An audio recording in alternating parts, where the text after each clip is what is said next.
Busy, busy. Welcome to 2 Minute Transformation. Peter is wrestling with guilt and the gnawing feeling that maybe he just isn't cut out for the extraordinary work Christ has given him to do.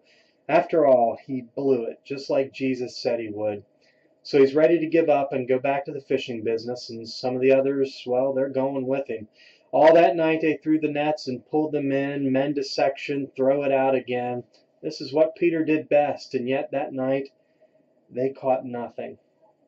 John recounts what happened next in John chapter 21, verses 4 through 7. At dawn, Jesus was standing on the beach, but the disciples couldn't see who he was. He called out, "Fellas, have you caught any fish?" "No," they replied. Then he said, "Throw out your nets on the right-hand side of the boat, and you'll get some." So they did, and they couldn't haul in the net because there were so many fish in it.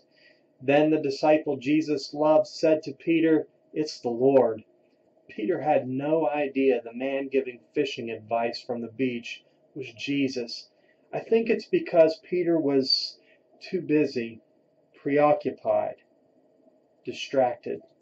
Those words describe far too many of us. When we become preoccupied with our own pursuits and we're too busy for God, well, we're just simply too busy.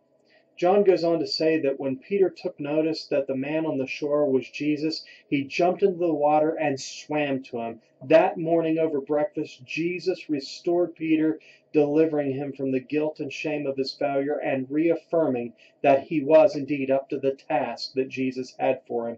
But just like Peter, we have to set aside the distractions if we are to be transformed.